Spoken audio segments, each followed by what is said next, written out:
नमस्कार विद्यार्थी मित्रांनो, आज या ठिकाणी आपण नवीन घटक शिकणार आहोत आणि आपल्या नवीन घटकाचं नाव आहे सूट व कमिशन। तर हा 9व्या क्रमांकाचा पाठ आहे मित्रांनो। आपण जी NMS अंतर्गत जी सिरीज सुरू केलेली आहे त्या सिरीज अंतर्गत गणितातील हा 9वा घटक सूट व कमिशन हा नवीन घटक शिकताना यात काही संबोध आहेत, ते संबोध आपण सुरुवातीला पाहणार आहोत। तर आपण जर नवीन असाल तर माझ्या यूट्यूब चॅनलला नक्कीच लाईक आणि सबस्क्राईब करा। आणि चला तर मग या घटकातील सूट व कमिशन अंतर्गत जे काही संबोध येतात ते संबोध आपल्याला समजणं खूप महत्त्वाचं आहे मित्रांनो। तर संबोध काय आहे, तर त्यामध्ये बघा पहिली घटक असते ते म्हणजे छापील किंमत। आता छापील किंमत कशाला म्हणायचं,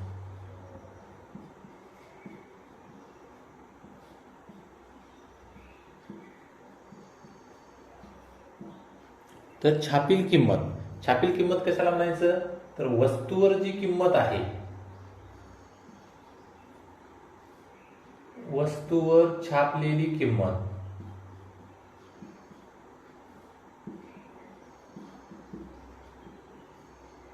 बघा, वस्तूवर जी छापलेली किंमत आहे त्या किमतीला काय म्हणायचं, छापील किंमत।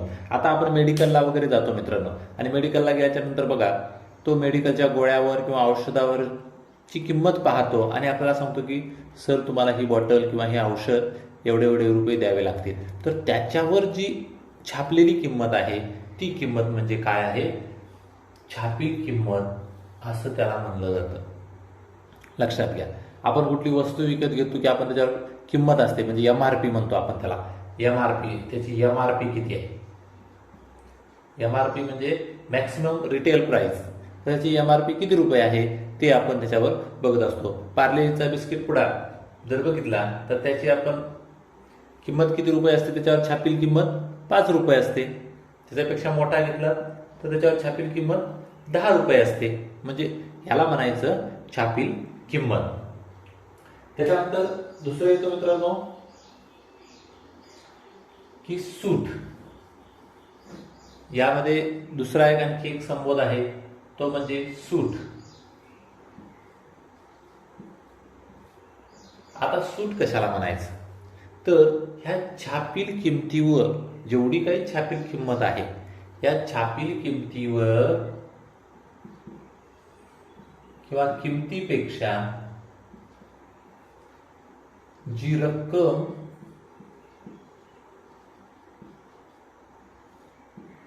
कमी घेतली जाते,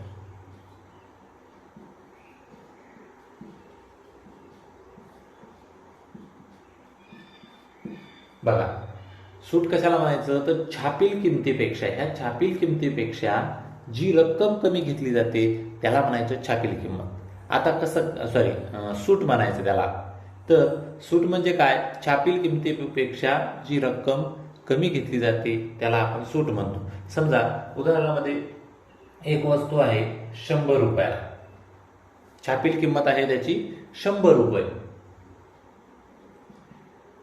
छापील किंमत आहे त्याची 100 रुपये। पण जर ती वस्तू तुम्हाला त्यांनी 90 रुपयालाच दिली, बघा लक्षपूर्वक आहे का, छापील किंमत आहे आपली 100 रुपये, पण छापील किंमत जर 100 रुपये असेल त्याची आणि त्यानं आपल्याला ती प्रत्यक्ष वस्तू किती रुपयाला दिली, 90 रुपयाला दिलेली आहे, म्हणजे या ठिकाणी आपला किती रुपये फायदा झाला, 10 रुपये फायदा झाला, बरोबर की नाही। म्हणजे हे आहे 10 रुपये, म्हणजे काय आहे, तर आपल्याला मिळालेली सूट आहे। कशावर, ते पण या छापील किमतीवर। छापील किंमत 100 रुपये, ती आपल्याला मिळाली 90 रुपयाला, म्हणजे सूट किती रुपये मिळाली आपल्याला, 10 रुपये या ठिकाणी सूट मिळालेली आहे। आणि यासाठी एक सूत्र आहे मित्रांनो, ते सूत्र पण आपल्याला पाठ असणं महत्वाचं आहे। आणि हे सूट बरोबर काय आहे सूत्र,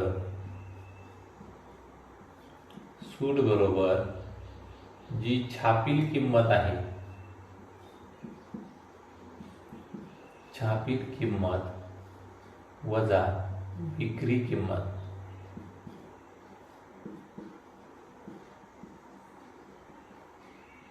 विक्री किंमत म्हणजेच आपण ज्या भावाला विकत घेतलेली आहे ती 100 रुपयाची किंमत होती आणि ही 90 रुपयाला आपण विकत घेतली, म्हणजे विक्री किंमत दुकानदाराने आपल्याला विकली, विक्री किंमत 90 रुपये, म्हणजे आपल्याला जे 10 रुपये फायदा झाला ते म्हणजे काय आहे तर सूट होती मित्रांनो. आणि हे सूत्र आपल्याला गणित सोडवण्यासाठी खूप महत्त्वाचं आहे आणि हे सूत्र आपल्याला माहितीच असलं पाहिजे, म्हणजे हे पाठच करून ठेवा तुम्ही. तर हे झालं सूट. म्हणजे सूट कशावर काढली जाते तर ती म्हणजे छापील किमतीवर सूट दिली जाते, हे आपण लक्षात ठेवायचं आहे. आणि त्याच्यानंतर या ठिकाणी याचंच एक तुम्हाला बरेचदा प्रश्न विचारतात की शेकडा सूट काढा.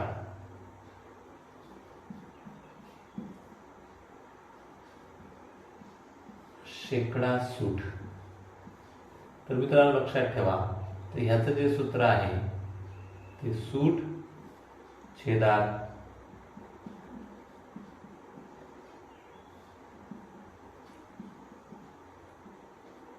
छापील किंमत गुणिले 100. हे एक सूत्र तुम्ही लक्षात ठेवा की हे काय आहे, शेकडा सूट बरोबर सूट छेद छापील किंमत गुणिले 100. शेकडा ज्यावेळेस सूट काढतो मित्रांनो, एक नेहमी लक्षात ठेवा, शेकडा सूट ज्यावेळेस आपण काढतो ती छापील किमतीवरच काढायची असते आणि ती छापील किंमत आपल्याला माहिती असणं खूप महत्त्वाचं आहे. आणि छापील किंमत जर माहिती असेल तर आपण सूट काढू शकतो आणि सूटवरून आपण शेकडा सूट पण काढू शकतो. तर हे दोन संबोध लक्षात ठेवा. त्या पुढील आपण पाहूया. बघा मित्रांनो, हे आहे आपला तिसरा आहे कमिशन. आता कमिशन म्हणायला कशाला म्हणायचं कमिशन, तर बघा वस्तू विकून त्या बदल्यात मिळणारा मोबदला याला म्हणायचं कमिशन. आता कमिशन कसं काय, तर तुम्ही बाजारामध्ये बघता की काही मुलं काही वस्तू विकत असतात, हे घ्या सरांचा चांगला आहे, हे घ्या सरांचं चांगलं आहे, किंवा काही बऱ्याचदा पेना विकतात, पुस्तकं विकतात, चादरी वगैरे विकताना दिसतात आपल्याला, वेगवेगळ्या वस्तू विकत असतात. तर त्यांना काय असतं तर मित्रांनो त्यांना कमिशन मिळत असतं. कमिशन काय असतं तर कमिशन म्हणजे काय, समजा 100 रुपयाला एक वस्तू आहे, पकडूया आपण 100 रुपयाला एक पुस्तक आहे आणि त्यानं जर 100 रुपयाला जर ते एक पुस्तक विकलं तर त्याच्यावर त्याला 2% कमिशन मिळतं. म्हणजे त्यानं जर त्याला 100 रुपयाचं जर एक पुस्तक विकलं तर त्याला 2 रुपये मिळतात. जर त्यानं असे 1000 रुपयाची जर विक्री केली तर 100ला 2 म्हणजे 1000ला त्याला 20 रुपये मिळणार. बघा, म्हणजे हे झालं कमिशन. कमिशन काय आहे तर त्या वस्तूच्या बदल्यात मिळणारा मोबदला म्हणजेच काय आहे, कमिशन आहे. हे आपल्याला समजून घ्यावं लागेल. आता ह्या कमिशनलाच काय म्हणतात, दलाल पण म्हणतात. बऱ्याचदा आता तुम्हाला माहित आहे जमिनींचे वगैरे व्यवहार वगैरे किंवा खरेदी विक्री ज्यावेळेस जमिनींची केली जाते त्यावेळेस तो आतमध्ये एक माणूस असतो, तो दलाल असतो. आता कमिशन हे असं पण असतं आणि त्याचा दुसरा एक घटक आहे तो म्हणजे दलाल. ह्या दलालाचं काय करतो, दलाल हा दोन्ही बाजूने घेत असतो. हे एक लक्षात ठेवा, दलाल. तर कमिशन तुम्हाला समजलं तर 2% असतं किंवा 4%, 5% जे काही कमिशन असेल त्या वस्तूवर म्हणजे विक्री किमतीवर असते. म्हणजे वस्तू विकून म्हणजे विक्री किमतीवर ते अवलंबून असते. जसं आपण बघितलं की सूट हे छापील किमतीवर अवलंबून आहे, तसं कमिशन हे विक्री किमतीवर अवलंबून आहे. लक्षात ठेवा, हे दोनच मुद्दे या घटकामध्ये सगळ्यात महत्त्वाचे आहेत. सूट छापील किंमतीवर तर कमिशन हे विक्री किमतीवर म्हणजे विकून मिळणाऱ्या पैशावर आहे, म्हणजे विक्री किमतीवर अवलंबून आहे. त्यानंतरचा दुसरा एक संबोध आहे यामध्ये रिबेट. रिबेट म्हणजे काय, एखादी मान्यताप्राप्त संस्था किंवा शासन यांच्याकडून दिली गेलेली सूट. कधी कधी तुम्ही पेपरला वगैरे जाहिरात बघता की कुठल्या तर काही संस्था वगैरे असतात, लघु उद्योग वगैरे अशा काही संस्था असतात, त्यांच्यामार्फत काय असते की जर तुम्ही आमची 2000 रुपयाची जर खरेदी केला तर त्यावर तुम्हाला 5% सूट देऊ, 5000 रुपयाची खरेदी केला तर त्यावर तुम्हाला 10% सूट देऊ. अशा प्रकारचे जे असते त्याला म्हणतात रिबेट. पण रिबेट हा कोणाकडून मिळतो तर मान्यताप्राप्त संस्था किंवा शासन यांच्याकडून दिला जातो. शासनाकडून तरी दिलेली गेलेली सूट म्हणजेच त्याला आपण रिबेट म्हणतो. आणि तिसरा एक जो आहे तो म्हणजे दलाल. दलाल म्हणजे कमिशन एजंट पण म्हणतात त्याला. आणि कमिशन एजंट काय असतो तो दोन्ही बाजूनी दलाली घेत असतो. म्हणजे जो खरेदी करणारा आहे त्याच्याकडून पण त्याचं ठरलेलं असतं की बाबा 2%, समजा उदाहरणामध्ये पकडूया की 2%, आणि जो विकणारा आहे त्या विकणाऱ्याकडून पण त्याचे काय ठरले असतात, या ठिकाणी रक्कम ठरली असते. म्हणजे तो खरेदी करणाऱ्याकडनं पण 2% कमिशन घेतो आणि विकणाऱ्याकडनं पण 2% कमिशन घेत असतो. म्हणजे आता विचार करा, दलाली म्हणजे दलाल याचा अर्थ काय. आता समजा एखादी वस्तू मी खरेदी करतोय, समजा मी 100 रुपयाची जर वस्तू खरेदी केली तर ही वस्तू मला किती रुपयाला पडली, तर याची 2% दलाली द्यायचे. म्हणजे ह्याला ते 2 रुपये द्यायचे दलालाला. म्हणजे त्या वस्तूची किंमत 100 रुपये आणि दलालाला द्यायचे 2 रुपये. म्हणजे हे मला किती रुपयाला जाणार, 102 रुपयाला ती वस्तू पडणार आहे. बघा नीट समजून घ्या. जर तो खरेदी करणारा जर असेल, आता मी एखादी वस्तू 100 रुपयाची खरेदी करतोय, त्याच्या बदलात दलालाला 2% द्यायचे, म्हणजे 2 रुपये द्यावे लागणार. म्हणजेच ती वस्तू मला किती रुपयाला पडणार, 102 रुपयाला. पण आता तोच जर विकणारा असेल, समजा आता विकणारा आता 100 रुपयाला आहे, 100 रुपयाला त्यानं ती वस्तू विकली, पण ही कोण विकून दिली आहे, दलालानं विकून दिलेली आहे. म्हणून आता ह्या विकणाऱ्याला काय करावं लागेल, दलालाला 2% द्यावे लागतील. म्हणजेच 2% म्हणजे या ठिकाणी त्याला 2 रुपये त्या दलालाला द्यावे लागतील. म्हणजेच 2 जर वजा केले तर राहिले किती, 98. म्हणजे हे 98 रुपये या विकणाऱ्याला मिळतील.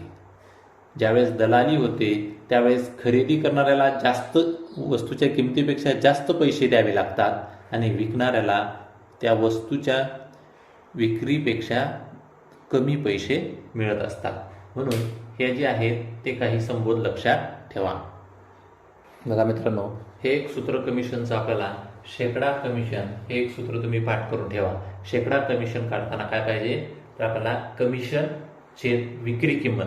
शेकडा कमिशन काढताना तो आपण विक्री किमतीवरच काढतो. तुम्हाला मी आत्ता सांगितलं, कमिशन हे विक्री किमतीवरच असतं आणि गुणिले 100 म्हणजे ते शेकडा. भरपूर पुस्तकामध्ये मित्रांनो वेगवेगळी सूत्र दिलेली आहेत, काहीच हरकत नाही. फक्त तुम्ही एक सूट बरोबर छापील किंमत वजा विक्री किंमत आणि शेकडा सूट आणि शेकडा कमिशन हे 3च सूत्र पाठ ठेवा. याच सूत्राला नंतर फिरू फिरू आपल्याला बनवता येते. जर आपल्याला हे कमिशन काढायचं असेल तर हे विक्री किंमत इकडं गुणाकारात येईल आणि 100 इकडं छेदामध्ये येतील. म्हणजे ह्याच सूत्र आपण कमिशन बरोबर कसं लिहू शकतो, तर कमिशन बरोबर, तर हे इकडं आलं तर इथं काय होणार, शेकडा कमिशन गुणिले ही विक्री किंमत आणि गुणिले 100. बघा मित्रांनो, सूत्र तेच आहे, फक्त ह्या किमती आहेत ते डाव्या आणि उजव्या बाजूला सरकवायच्या आहेत. याच्यापैकी जे आपल्याला काढायचे त्याच्यावरून आपण काढू शकतो. म्हणून फक्त 3च सूत्र पाठ करून ठेवा. एक सूट बरोबर छापील किंमत वजा विक्री किंमत, दुसरं शेकडा सूट आणि तिसरा म्हणजे शेकडा कमिशन. तर अशा प्रकारे हे जे काही महत्त्वाचे संबोध आहेत आणि सूत्र आहेत ते आपण या पाठात शिकलेले आहेत. जर माझा व्हिडिओ आपल्याला आवडला तर नक्कीच लाईक, शेअर आणि सबस्क्राईब करा मित्रांनो, आणि आपल्या सर्व मित्रांना पाठवा. धन्यवाद.